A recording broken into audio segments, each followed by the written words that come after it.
ప్రభునామమున వందనాలు. యెహోవా బాధింపబడు వారందరికీ న్యాయము తీర్చును. కీర్తనలు 103:6. యెహోవా నీతిని నిర్వహించుచున్నాడు, అణచబడిన వారందరికీ న్యాయం చేస్తాడు అని ఈ వాక్యం ద్వారా మనం తెలియపరచబడుతుంది. ఈ వాక్యం న్యాయం చేసే దేవుని హృదయాన్ని తెలియజేస్తుంది. అంటే దేవుడు ఎలా మనకు న్యాయం చేస్తాడు, ఆయన హృదయం ఎలాంటిది అనేది మనకు తెలియజేస్తుంది. దేవుడు ఎప్పుడూ కూడా మనుషులకు న్యాయము చేసే దేవుడు. ఆయన న్యాయవంతుడు.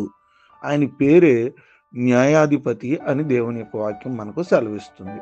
అన్యాయం జరిగినా అది చివరికి నిలబడదు. ఈరోజు నీకు ఒకవేళ అన్యాయం జరిగింది, అది ఈరోజు న్యాయంగా కనపడవచ్చు ప్రజలకి, కానీ అది చివరికి నిలబడదు.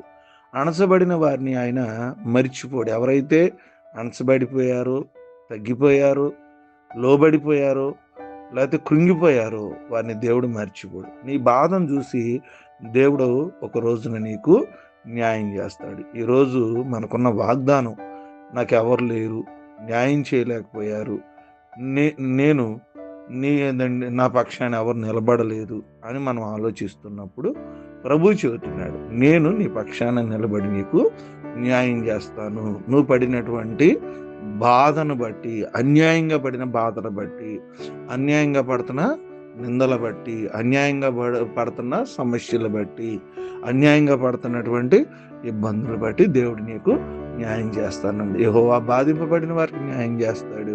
న్యాయవంతుడి వైపు చూసి న్యాయాన్ని జరిగించుకున్న దేవుని ఆశీర్వాదాలు పొందుకున్నాయి. కొద్ది మాట దేవుడు మన వెనుకలు ఫలించి ఆశీర్వదించును గాక. ఆమె తల్ల వంచుకున్నాం, ప్రార్థన చేసుకున్నాం. ప్రేమ కలిగిన తండ్రి, నీకు వందనాలు.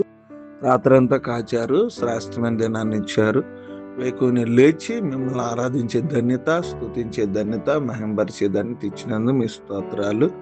ఈ దినము మా యొక్క అవసరతలన్నీ తీర్చండి ప్రభా. వాక్యం ద్వారా మాతో మాట్లాడారు. బాధింపబడిన వారికి న్యాయం తీర్చే దేవుడని మీరు మాతో చెప్పారు. మా జీవితాల్లో న్యాయం తీర్చమని, న్యాయం చేయమని కోరుకుంటున్నాను. ఈ దినమంతా మమ్మల్ని, మా కుటుంబాలని జ్ఞాపకం చేసుకోమని ప్రార్థన చేస్తా ఉన్నాను. నేను శక్తిమంతుడైన దేవా, మీకు స్తోత్రం.